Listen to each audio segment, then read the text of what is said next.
door opened at my parents' house and I forgot how to breathe. I had expected a frightened woman in a borrowed dress. I had expected embarrassment, maybe awkward laughter, maybe a reminder that a man should never make foolish offers on the side of a road after nearly ruining someone's life. But she stood there calm as Sunday morning. Her dark coat was buttoned neatly, her hair was pulled back. Her face held no anger, no pleading, no nervousness. Beside her stood an older man in a charcoal suit, tall, silver-haired, with eyes that had seen enough of the world to judge it quietly. My mother gasped behind me. My father's hand tightened around his walking cane. And the woman I had hit with my car less than 2 hours earlier looked straight at me and said, "Mr. Whitaker, I told you I wouldn't come alone." That was the moment I understood the worst mistakes in life are not always loud. Sometimes they arrive wearing dignity. But before that door opened, I was just a tired, wealthy man running late to dinner. My name is Thomas Whitaker. At the time, I was 59 years old enough to know better and proud enough to ignore what I knew. I owned a regional commercial real estate firm in Northern Virginia, nothing glamorous like people imagine from the outside, but enough shopping centers, office buildings, and warehouse leases to keep my name on brass plaques and my face in charity programs. People called me successful. I accepted the word because I did not know what else to call myself. My wife Ellen had been gone for 6 years. Cancer took her slowly, and regret took whatever was left of me afterward. Our 2 grown children lived their own lives in Colorado and North Carolina. They called on birthdays, sent pictures of grandchildren, and spoke to me with the careful politeness people use when they have stopped expecting warmth. Every month, my parents invited me to dinner at their house in McLean. My mother still set the table with linen napkins and silver that had to be polished by hand. My father, 84, and still convinced every problem in America began when men stopped wearing ties to dinner, would ask about business taxes, politics, and whether I had found someone respectable. Respectable was one of his favorite words. That evening, I was late. Rain had fallen earlier, leaving the roads shiny beneath the streetlights. I was driving my black Mercedes, checking the time, annoyed at traffic near a strip of small businesses my company had bought the previous spring. The property was old, half vacant, and scheduled for renovation. I had barely looked at it in person. My phone buzzed in the cup holder. My mother. I glanced down just long enough to see her name. That was all it took. A shape moved near the curb. A woman in a yellow safety vest bent to pick something up from the roadside. I slammed the brake, but the car slid just enough to clip her hip. She fell hard onto the wet pavement, her bucket rolling into the gutter. For one terrible second, everything went silent. Then I was out of the car, my knees stiff, my heart beating in my throat. Ma'am, don't move. I'm calling 911. She pushed herself onto one elbow. I'm all right. You are not all right, I snapped, more from fear than anger. You were just hit by a car. She looked at me calm, despite the rainwater soaking one sleeve of her gray work shirt. She was younger than me, maybe early 40s, though there was a steadiness in her face that made age hard to guess. Not glamorous, not plain either, just real in a way I was not used to noticing. I said, I'm all right, she repeated. I called anyway. The dispatcher told me to keep her still until the paramedics arrived. A couple from the laundromat came out and stood nearby, whispering. The woman's bucket lay on its side, filled with broken glass, cigarette butts, and muddy leaves. Only then did I notice the name stitched on her vest, Harbor Janitorial Services. My property manager had hired that company to clean the common areas until demolition began. I own this property, I said, as if that explained something. She gave me a dry look. Then maybe you should tell someone the lights by the curb don't work. That struck harder than it should have. The ambulance arrived. The paramedics checked her carefully. No broken bones, they thought. Bruising, maybe a sprained wrist. They still wanted her examined at urgent care. I insisted on paying. I'll cover the medical bills, I said. Lost wages too, whatever you need. She sat on the bumper of the ambulance, a blanket around her shoulders. I don't need a payoff. It's not a payoff. It sounds like one. I pulled out my wallet, then stopped because even I could see how ugly that looked. A rich man standing in the rain trying to turn guilt into a transaction. What do you need then, I asked. She looked toward the dark storefronts behind me. A decent job. I almost laughed, not because it was funny, but because I did not know how to answer something so direct. A job? Yes. What kind? One where people don't act like I'm invisible until they almost run me over. Her words landed cleanly, no shouting, no drama, just truth. I should have apologized properly right then. I should have given her my card, asked for her name, and followed through like a decent man. Instead, I did what men like me sometimes do when shame makes us uncomfortable. I made a joke. My parents are waiting for me at dinner, I said. They've spent 6 years trying to marry me off to every widow in 3 counties. You want a job? Come with me and pretend to be my fiancé for one evening. That might be the hardest work available tonight. The paramedic stared at me. The woman stared at me too. The second the words left my mouth, I regretted them. I'm sorry, I said quickly. That was inappropriate. But she did not look offended. She looked interested, which somehow made it worse. What's the job? She asked. I frowned. The job. You asked me to pretend. That's work, isn't it? I rubbed my forehead, rain dripping from my hairline. I wasn't serious. You said you needed help. I said something foolish. That happens. For the first time, there was the faintest hint of amusement in her eyes. The paramedic finished wrapping her wrist. Ma'am, you still need to get checked. I will, she said. Then to me, what time is dinner? I should have stopped it. Any reasonable man would have. 7:30, I said. Address him.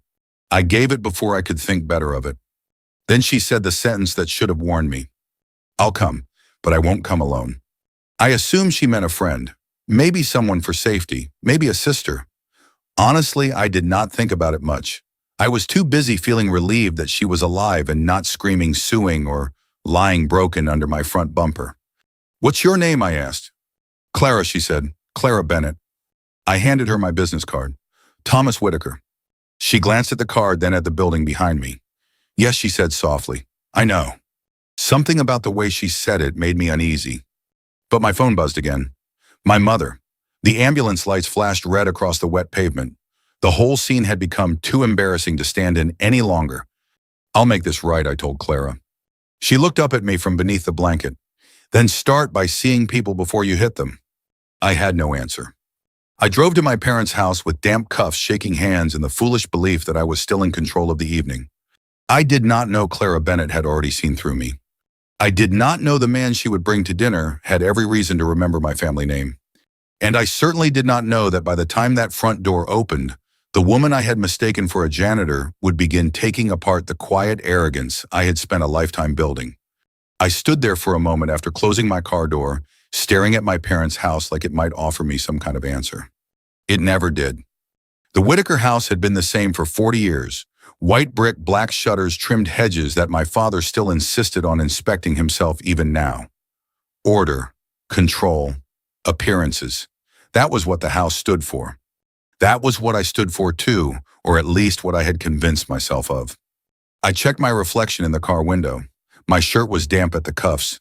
My hair, thinner than it used to be, was still slightly out of place from the rain. I smoothed it back, straightened my jacket, and told myself to get through dinner like I always did. Simple, predictable, safe. Except tonight I had invited a stranger I'd hit with my car to pretend to be my fiancé. And she had said yes. Worse, she had said she wouldn't come alone. I should have called her, canceled, sent money anyway, apologized properly, ended it before it could begin. But I didn't. Because a part of me, the part I didn't like to examine, was curious. And another part, if I'm honest, was tired of being the man who always played things safe. I walked up the stone path and rang the bell even though I had a key. My mother liked formality. It made her feel like things were still the way they used to be. She opened the door before the second chime. Thomas, she said, her voice already carrying that gentle edge of disappointment. You're late. I know. She stepped aside, letting me in. The smell of roast beef and rosemary filled the air.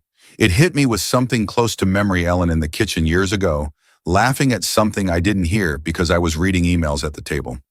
That kind of memory doesn't shout. It settles quietly in your chest and refuses to leave. My father sat in the living room, his cane propped beside his chair, the evening news playing low on the television. You're late, he said without looking at me. I've noticed, I replied. He muted the television and turned his attention fully to me, which was always worse. What happened? I hesitated just long enough for him to notice. Traffic, I said. He gave a small dismissive nod. Excuses are the currency of the unprepared. My mother sighed softly. Frank, please, not tonight. Every night is the same night, he said. That's the problem. I loosened my tie. Good to see you too. We moved into the dining room. The table was set perfectly, china plates, folded linen napkins. the silverware aligned like soldiers. My mother had even lit candles, though it wasn't a holiday. "Sit," she said. "Dinner's almost ready." I took my usual seat, the one Ellen used to sit beside me in. That empty space had long since stopped surprising me, but it never stopped meaning something. My mother poured wine. My father watched me, and I realized I couldn't get through dinner pretending nothing had happened. "There's something I should tell you," I said. That got their attention. My mother paused mid-pour. "What is it?" "I'm not alone tonight." My father leaned back slightly, meaning, "I invited someone to dinner." Silence. Not the comfortable kind. My mother set the bottle down slowly. "Someone." "Yes." She looked at me carefully, the way she used to when I came home late in high school. "A woman." "Yes." My father's eyebrows lifted just enough to signal interest. "Well, that's unexpected." "She'll be here soon." My mother sat down across from me. "Thomas, why didn't you tell us earlier?" "Because I didn't plan it earlier." That part at least was true. My father tapped the table lightly with his fingers. "Who is she?" I opened my mouth and closed it again. How do you explain something like that without sounding like exactly the kind of man you don't want to be? "She works for one of my properties," I said finally. "What does she do?" my mother asked. I hesitated. "She's part of a cleaning crew." That changed the air in the room immediately. My father's expression tightened, not anger exactly, but something close to disapproval. "A cleaning crew," he repeated. "She's a janitor, Thomas," my mother asked carefully. "Yes." My father exhaled slowly. "And you thought it appropriate to bring her here?" "I thought it was my decision." "That's not the point." "It is to me." My mother reached for her napkin, folding and unfolding it in her hands. "We're not judging her, dear. We're just surprised." "Yes," my father added. "Surprised that a man in your position would make such a spontaneous choice." There it was. Position. Always position. I felt something tighten in my chest, something I usually kept buried under years of practiced composure. "You wanted me to meet someone," I said. "I met someone." "That's not what we meant," my father said. "I know what you meant." Silence again. Then my mother said softly, "What's her name?" "Clara." "And you care about her?" she asked. The question caught me off guard. Did I? I had known her for less than an hour. I had hit her with my car. I had made a joke that should never have been made, and now she was coming to dinner. "I respect her," I said. That was the closest thing to truth I could offer. My father studied me for a long moment. "Respect is a beginning," he said, "but it is not enough." I almost laughed at that. Respect had been absent from most of my life's important relationships. It would have been a miracle to start there. My mother stood. "Well, she said smoothing her skirt will welcome her properly. That's what matters." I nodded, grateful for her attempt at grace. But underneath it, I could feel the tension building. Not just in the room, in me. Because the more I thought about Clara, the way she had looked at me, the way she had refused money, the way she had said she wouldn't come alone, the more I realized something wasn't right. People don't behave that way unless they have something solid underneath them. Something I hadn't taken the time to see.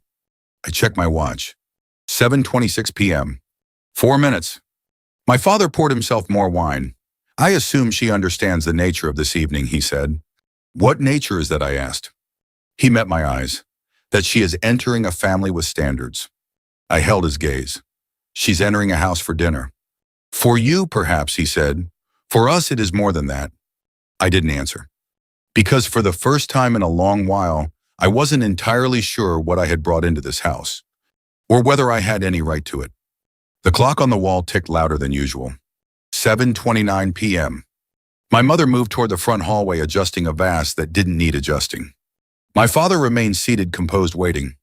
And I stood there in the middle of the room, a man who had spent his life believing he understood how things worked, only to realize in the span of one rainy evening that I might not understand people at all. The doorbell rang. No one spoke. I walked to the door, each step heavier than the last. For the first time that night, I felt something I hadn't felt in years. Not annoyance, not control, not even guilt. Uncertainty. I reached for the handle. And as my hand closed around it, I remembered her words. "I won't come alone." I opened the door. And everything I thought I was managing quietly began to fall apart. Clara Bennett stood on my parents' front porch as if she had been expected all along. That was the first thing that struck me. Not her clothes, though they were nothing like what I had imagined. Not expensive exactly, but chosen with care. A dark wool coat, a cream blouse, simple pearl earrings, black shoes polished clean despite the wet pavement outside. She had not dressed to impress. She had dressed to be taken seriously. Beside her stood the older man. He was tall, lean, and still in a way powerful men often are when they no longer need to prove it. His silver hair was combed back neatly. His charcoal suit looked conservative, almost old-fashioned but perfectly fitted. In one hand he held a folded black umbrella, in the other he held a worn leather folder. His eyes moved from me to the hallway behind me, then back to my face. "Mr. Whitaker," Clara said. "This is my father, Edward Bennett." I swallowed. "Good evening." Edward Bennett extended his hand. His grip was firm, dry, and measured. "Mr. Whitaker," he said, "I appreciate you inviting my daughter." There was nothing accusing in his tone. That made it worse. Behind me, my mother had stepped into the hallway. I heard the small breath she took when she saw them. My father, slower because of his cane, appeared near the dining room entrance and stopped. For a moment, nobody knew what version of the evening we were supposed to perform. Then my mother recovered first. "Please," she said with the graceful manners she had spent a lifetime polishing. "Come in out of the cold." Clara stepped inside. Her father followed. I closed the door and the sound felt final. My mother smiled warmly, though her eyes were searching. "I'm Margaret Whitaker." "Clara Bennett," Clara said, shaking her hand. "Thank you for having me. And this is my husband, Frank." My father gave a slight nod. "Mr. Bennett, Mr. Whitaker." They shook hands. I watched my father closely. He had a gift for placing people. A watch, a pair of shoes, a word choice, a posture. He collected all of it within seconds and turned it into judgment. But with Edward Bennett, something different happened. My father hesitated, not visibly to everyone perhaps, but I knew him. He recognized something. "Have we met?" my father asked. Edward's expression did not change. "I believe we have been in the same room once or twice." My father's grip tightened on his cane. My mother, sensing danger without knowing its name, said, "Dinner is ready. Please come sit." We moved into the dining room. It is strange what embarrassment makes you notice. The shine of silverware, the sound of chair legs against hardwood, the small watermark on my sleeve. Clara's wrist still wrapped lightly from the paramedic's bandage. The way Edward pulled out her chair before sitting beside her. My mother placed Clara across from me. Edward sat beside her. My father took his place at the head of the table as always. For a few minutes we pretended. My mother asked Clara if she was comfortable. Clara thanked her. My father asked Edward if he lived nearby. "Alexandria," Edward said. "Retired?" my father asked. "Yes." "From what line of work?" Edward picked up his water glass. "The law." My father's eyes sharpened. "Attorney." "For a time." Clara glanced at her father, then at me. I had the uneasy feeling of being the only man at the table who did not understand the room. My mother began serving roast beef, carrots, potatoes, and green beans from the good platters. I normally found comfort in that old routine. That night, every movement felt staged. "So Clara," my mother said carefully, "Thomas tells us you work at one of his properties." Clara looked at me. Not angrily, just directly. "I do," she said. "What kind of work do you do?" "I clean the common areas for harbor janitorial services. Mostly evenings. Trash sidewalks, windows when needed." My father lowered his fork. "That must be difficult work." "It is honest work," Clara replied. A flush crept up my neck. My father gave a small nod as if he approved of the answer, but not the circumstance. "And before that," he asked. Clara paused. I saw in that tiny pause a door she had not decided whether to open. "I worked in operations for a healthcare nonprofit," she said. "Before that, program management. Before that, graduate school." My mother blinked. "Graduate school?" "Public administration." "Where?" my father asked. "Georgetown." The fork in my hand felt suddenly heavy. My mother looked from Clara to me, and I could read her thought clearly. "You brought a janitor to dinner and did not know she went to Georgetown."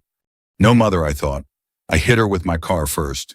Edward Bennett folded his napkin once across his lap. "Clara has always believed a person should know the work behind the policy." "That's admirable," my mother said. "It is inconvenient," Edward replied, and Clara smiled faintly. It was the first real smile I had seen from her. Something about it softened her whole face. For one brief second, I saw the woman beneath the accident, beneath the odd arrangement, beneath my assumptions. Then my father spoke. Thomas did not tell us much about how you two met. My stomach tightened. Clara did not look away. No, she said. I imagine he didn't. My mother's hand stilled. Edward set down his glass. My father looked at me. Thomas, there are moments in a life when you can still choose who you are going to be. I wish I could tell you I chose well immediately. I did not. It was an unusual meeting, I said. Clara waited. My father's eyes narrowed. Unusual how? I took a breath. There was an accident. My mother turned pale. An accident. I clipped her with my car, I said quietly. The words sat in the air like smoke. My father leaned back. You what? She's all right, I said too quickly. The paramedics checked her. I offered medical care compensation.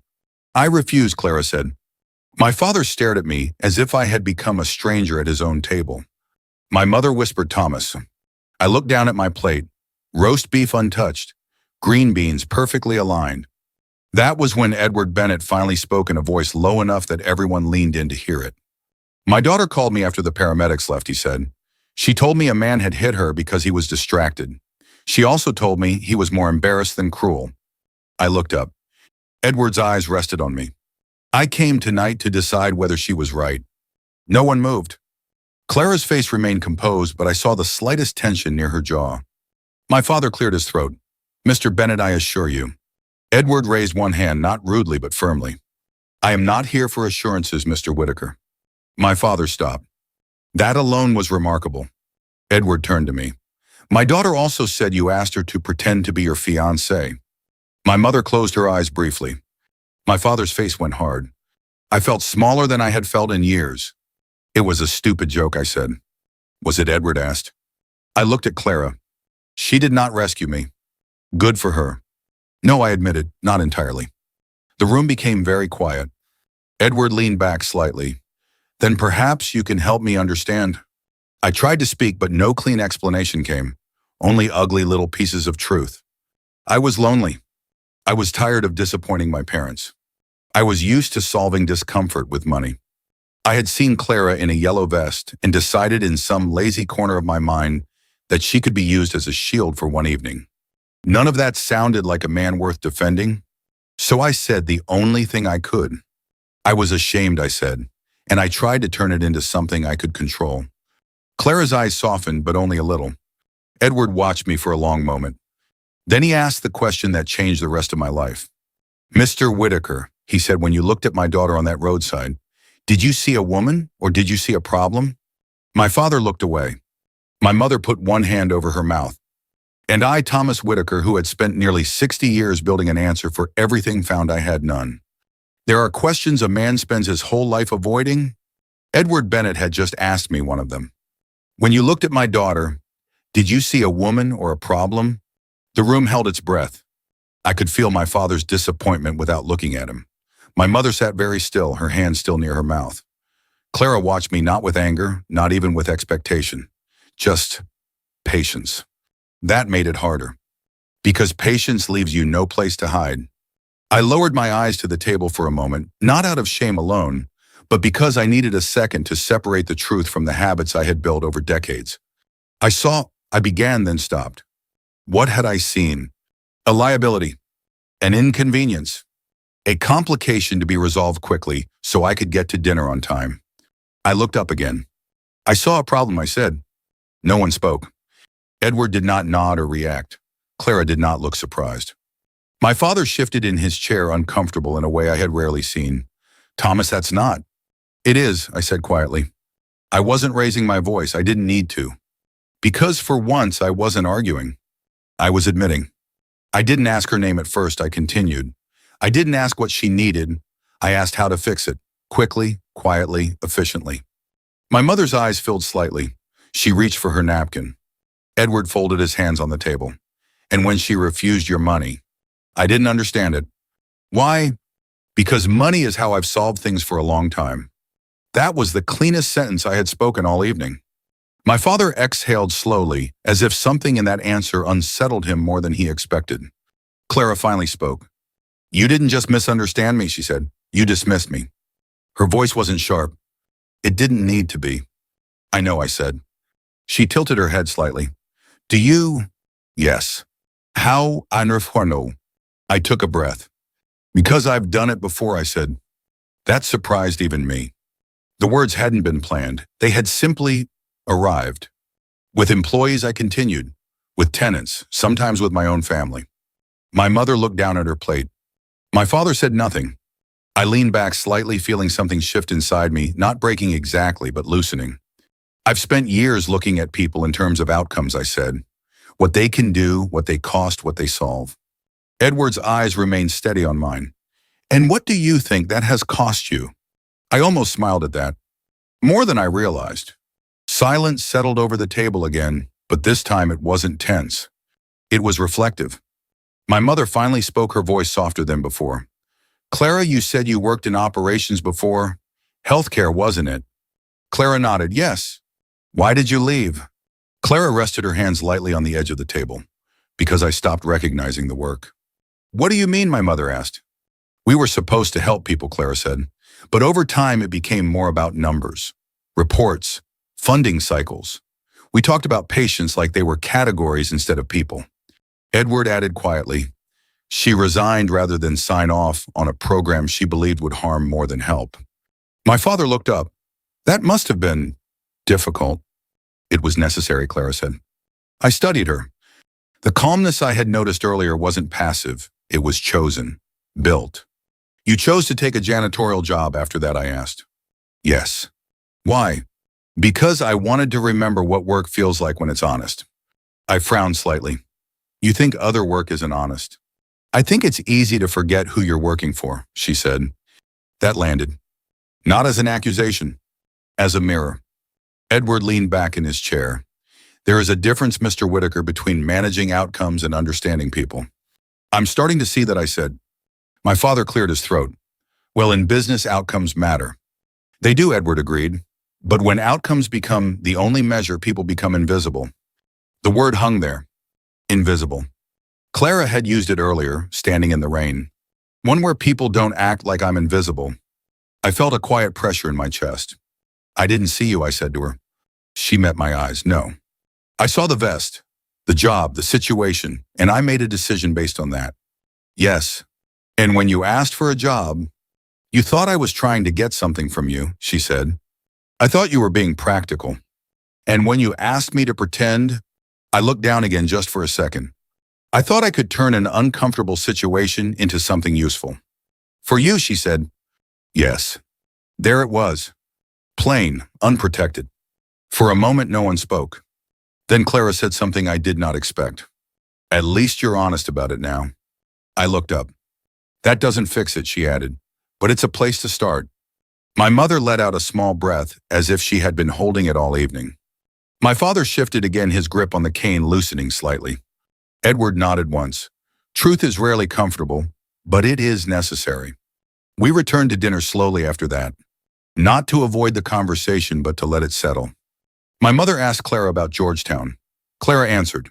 My father asked Edward about his years in law. Edward spoke carefully, revealing little but enough to show depth. And I sat there listening more than I had in years. Really listening. Not waiting to respond. Not calculating. Just hearing. At one point, my mother said Thomas has always been very capable. Clara glanced at me. I can see that. But sometimes, my mother added gently, he forgets to slow down. Clara gave a small nod. That happens. I almost smiled. Because for the first time that night, I didn't feel like I was being judged. I felt like I was being understood. And strangely, that felt heavier. After a while, the plates were cleared. The candles had burned lower. The room felt warmer, less formal. But something important had already happened. Not dramatic. Not loud. Just a quiet shift in how I saw the people sitting across from me. And how I saw myself. As Clara stood to leave, she adjusted the light bandage on her wrist. Thank you for dinner, she said. My mother stood quickly. It was our pleasure. My father nodded. Miss Bennett. Edward rose beside his daughter. I stood as well. Clara, I said. She paused. Yes or no one. I owe you an apology. She studied me for a moment. For hitting you, she asked. For more than that, I said. She considered it. Then she said quietly, "You're starting to understand why." And that I realized was the beginning of something I hadn't expected when I got behind the wheel that night. Not redemption, not yet, but recognition. People think change comes in loud moments. It doesn't. It comes quietly like a shift in how you listen. After Clara said you're starting to understand why something settled inside me, not relief, not forgiveness, just awareness. We didn't end dinner right away. My mother insisted on coffee. That in our house was how difficult evenings softened into something manageable. We moved into the living room. The fire had already been lit. My mother always prepared for it this time of year. The glow of it changed everything. The room that had felt stiff and watchful now felt human.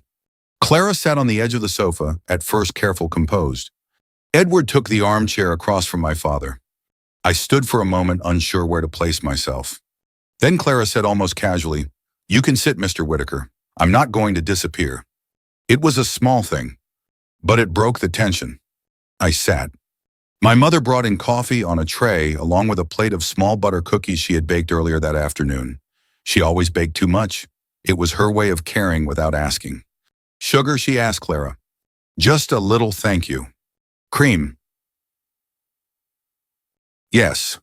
The normalcy of it felt almost unreal after everything that had been said. My father cleared his throat. "Miss Bennett Clara," he corrected himself, which I noticed immediately. "You mentioned earlier, you left your previous work because of disagreements." Clara nodded. "That's one way to put it." "What happened?" he asked. Edward glanced at his daughter, giving her the choice. Clara took a sip of her coffee before answering. "We were running a regional program," she said. "Funding was tight. The board wanted to shift resources to areas that looked better on reports." My father frowned slightly. "That's standard." "On paper," Clara said. "But it meant cutting support from smaller communities that didn't produce impressive numbers." "And you disagreed," he said. "I did." "Did it cost you your position?" "I resigned." My father studied her for a moment. "That's not a common choice." "No," she said, "it isn't." He leaned back slightly. "Most people would have stayed, tried to work within the system." "I did," Clara said, "for a while. And then she set her cup down carefully. "And then I realized I was becoming someone I didn't respect." The room went still again, but not uncomfortably. "Just honestly." My mother spoke next, her voice gentle. "That must have been very difficult." "It was," Clara said, "but staying would have been harder." Edward added quietly, "Integrity often costs more in the short term." My father nodded slowly. I watched him closely. Something in him had shifted too, not completely, but enough to matter. "And the janitorial work?" he asked. Clara smiled faintly. "Temporary. For perspective. For grounding," she said. "It's easy to make decisions about people when you're far removed from their daily lives." I felt that one. Not as a criticism, as a truth I had never bothered to test. My mother leaned forward slightly. "And has it helped?" "Yes," Clara said, "more than I expected." "How?" she asked. Clara thought for a moment. "It reminded me that dignity doesn't come from titles," she said. "It comes from how you treat people and how you let them treat you." My mother's eyes softened. My father looked at the fire. And I sat there feeling like I had spent most of my life measuring the wrong things. Edward turned to me then. "And you, Mr. Whitaker?" I blinked. "Me. What has your work taught you about people?" I almost gave my usual answer, something about markets growth stability. But none of that felt right anymore. "Efficiency," I said finally. Edward raised an eyebrow. "And what else?" "In his 40s, I hesitated. "Distance," I admitted. Clara glanced at me. "Distance can feel safe," she said. "It does," I replied. "But it also makes it easy to stop seeing people clearly." I nodded. "I'm starting to understand that." My mother placed her cup down. "Thomas has always been very focused," she said. "On outcomes," Clara added gently. "Yes," my mother said, "but not always on the people behind them." There was no accusation in her voice, just recognition. "That might have been harder." My father shifted in his chair. "Success requires discipline," he said. "It does," Edward agreed. "But discipline without empathy can become something else." My father didn't respond immediately. Then he said, "I suppose that depends on what you value." "It always does," Edward said. The fire crackled softly. Outside, the rain had stopped. For a moment, no one spoke. And for the first time that evening, the silence didn't feel heavy. It felt full. Eventually, Clara stood. "We should go," she said. My mother stood as well, already. "It's been a long day." That was an understatement. Edward rose beside her. My father pushed himself up slowly with his cane. I stood too. We moved toward the front door together. My mother wrapped Clara in a brief, warm embrace, something she rarely did with new people. "Thank you for coming," she said. Clara smiled. "Thank you for having me." My father extended his hand to Edward again. "Mr. Bennett," he said. "Mr. Whitaker." Their handshake was firmer this time. More equal. Then Clara turned to me. For a moment, neither of us spoke. I meant what I said. I told her. "I owe you more than an apology." She studied my face. "I know," she said. "I'd like to make it right." How, she asked. That was the question. Not what I would offer, but how I would change. "I don't know yet," I admitted, "but I'd like the chance to figure it out." She considered that. Then she said something simple. "Start by not turning it into a transaction." I nodded. "That seems fair." She adjusted her coat. "Good night, Mr. Whitaker." "Thomas," I said. She paused. "Good night, Thomas." Edward gave me one last look, not unfriendly, not approving either. Just measured. Then they stepped out into the night. I stood in the doorway longer than necessary, watching their car pull away. Behind me, my mother said quietly, "She's remarkable." "Yes," I said. My father added, "And you underestimated her." "Yes." He tapped his cane lightly against the floor. "You do that more than you think." I closed the door slowly. "I know," I said. And for the first time in a long while, I meant it. Because that dinner hadn't just changed how I saw Clara Bennett. It had changed how I saw the quiet habits that had shaped my entire life. And I wasn't sure I could go back to not seeing them. The next morning, I woke earlier than usual. No alarm, no urgent meeting, no reason that would have made sense to the man I had been just a day before. But something had shifted. The house felt different, not physically, but in the way silence sits with you when your mind refuses to go back to sleep. I stood in the kitchen staring at the coffee machine longer than necessary, replaying the evening in pieces. Clara's voice, Edward's question, my father's silence. And the part that stayed with me the most? Start by not turning it into a transaction. That line followed me into the office. I arrived before most of the staff, something I hadn't done in years. My assistant looked surprised when I walked past her desk with a simple "good morning" instead of my usual quick nod and a list of instructions. Inside my office, the view was the same glass steel, a clean stretch of highway cutting through the city, but it didn't feel the same.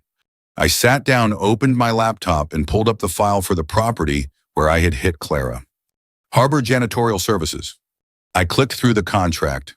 Temporary, low-cost, minimal oversight. Exactly the kind of arrangement I preferred. Efficient. Distant. I stared at the screen for a long moment, then picked up the phone. "Call Harbor Janitorial," I told my assistant. "I want to speak with whoever manages their local crews." There was a pause. "Is there a problem?" "Yes," I said, "but not the kind you think." While I waited, I found myself looking at the schedule for the week. Meetings, approvals, numbers. Everything neatly arranged, everything predictable. For years, that had been enough. Now it felt incomplete. The call connected. "This is Daniel Reyes, Operations Manager," a voice said.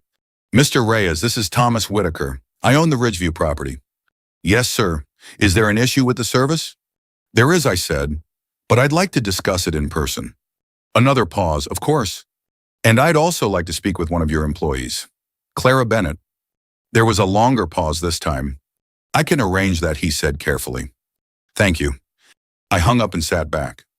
This wasn't a solution. It wasn't even a plan. It was just a step. That afternoon, I drove back to the same property. In daylight, it looked worse than I remembered. Faded signage, cracked pavement, a place waiting to be turned into something more profitable. Or something more considered. Clara was there.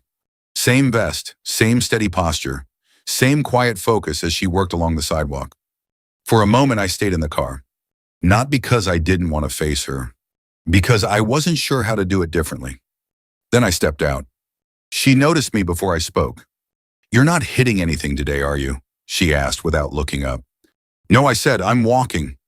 That earned a small smile. Good start. Daniel Reyes approached from the building entrance, introducing himself. We spoke briefly about contracts, lighting, safety, things I should have cared about long before.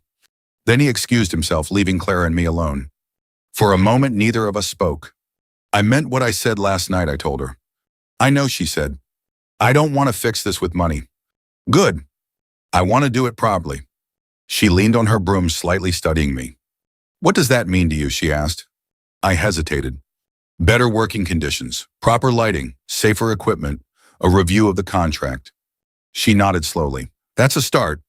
And I added I'd like to offer you a position. Her expression didn't change. What kind of position? Operations. Something closer to what you were doing before? Real responsibility. She was quiet for a long moment. And why me, she asked. Because you're qualified. That's not the whole answer. No, I admitted, it isn't. She waited. Because I trust your judgment, I said, and I need someone who sees what I've been missing. She crossed her arms lightly. And what have you been missing? People, I said.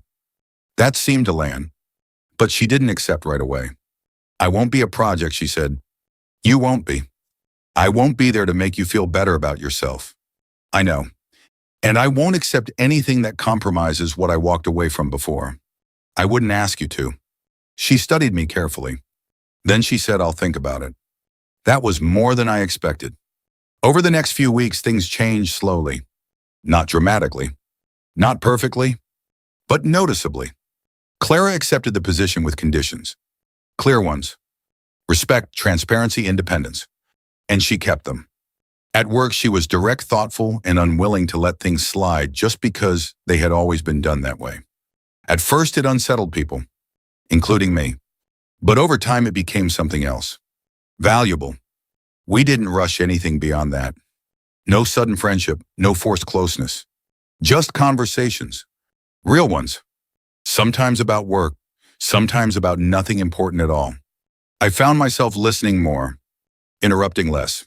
Noticing things I had ignored for years, how people spoke when they felt heard, how small changes affected entire teams, how dignity showed up in quiet ways. At home, things shifted too. I called my son without checking the time first. I asked my daughter about her life and listened to the full answer. I visited my parents without waiting for an invitation. My father still had his opinions. My mother still set the table with the same care. But something in me had changed the way I sat at that table. One evening, a few weeks later, Clara and I stayed late at the office reviewing a proposal. You're different, she said suddenly. I looked up, in a good way. She considered it. In a real way. I leaned back in my chair. That's new. Yes, she said, it is. I nodded. I didn't realize how much I was managing instead of living. That happens, she said. You seem to say that a lot. Because it does. We sat in comfortable silence for a moment. Then she added, you're not the man I met on the roadside anymore. I let that settle. Good, I said. Yes, she replied, good. And for the first time since that night, I felt something I hadn't expected to feel. Not relief, not pride, something quieter, something steadier. Like I was finally beginning to understand the difference between fixing a problem and becoming someone better because of it. About a month after that night, I found myself standing in the same hallway, hand resting on the same brass doorknob. Only this time, I wasn't afraid of what might be standing on the other side. Thomas, my mother, called from the kitchen. They'll be here any minute. I know, I said. My father sat in his usual chair, though he had traded the evening news for a book he wasn't really reading. He glanced at me over his glasses. You invited them, he said. Try not to interrogate them this time. I almost smiled. I'll do my best. He nodded once. Good. That was as close to approval as my father had ever come without saying the word. The house felt different. Not because anything had changed in the furniture or the walls, but because I had. I wasn't hosting a performance tonight. I wasn't trying to prove anything. I had invited Clara and her father back because I wanted them there. Nothing more complicated than that. The doorbell rang. My mother paused mid-step, then looked at me. Well, she said. I walked to the door slower this time, not hesitant, just present. When I opened it, Clara stood there again. No vest this time. No pretense either. She wore a simple navy dress, her hair pulled back, the same way her expression calm but warmer than before. Edward stood beside her as composed as ever. "Good evening, Thomas," Clara said. "Good evening," I replied. "I'm glad you came." Edward extended his hand. "Thank you for inviting us. Thank you for accepting." We shook hands, and this time there was no weight behind it. No test. Just acknowledgement. They stepped inside. My mother greeted them warmly, embracing Clara again, which Clara returned more naturally this time. "Dinner's ready," my mother said. "Of course it is," Clara replied with a small smile. We moved into the dining room and I noticed something almost immediately. There was no tension, no careful watching, no unspoken questions hanging in the air. Just four people sitting down together. And me. Dinner was quieter than the first time, but in a good way. We talked about ordinary things. Work, weather, my father's opinions about city planning, my mother's garden, Edward's stories from his years in law, told not to impress, but to share. Clara spoke about the changes she had been making at the office. Not dramatic ones, but meaningful. Better lighting in older properties. Clearer communication with staff. Simple policies that treated people like they mattered. I listened. Not because I was trying to prove anything, because I wanted to understand. At one point, my father said, "You've made quite an impression at the firm." Clara glanced at me before answering. "I've made adjustments," she said.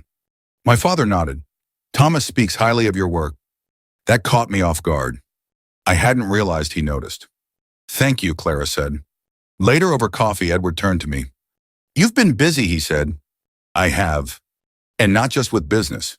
Number." He studied me for a moment. Then he said, "Change is rarely comfortable." "It hasn't been," I admitted. "But it seems to suit you." I thought about that.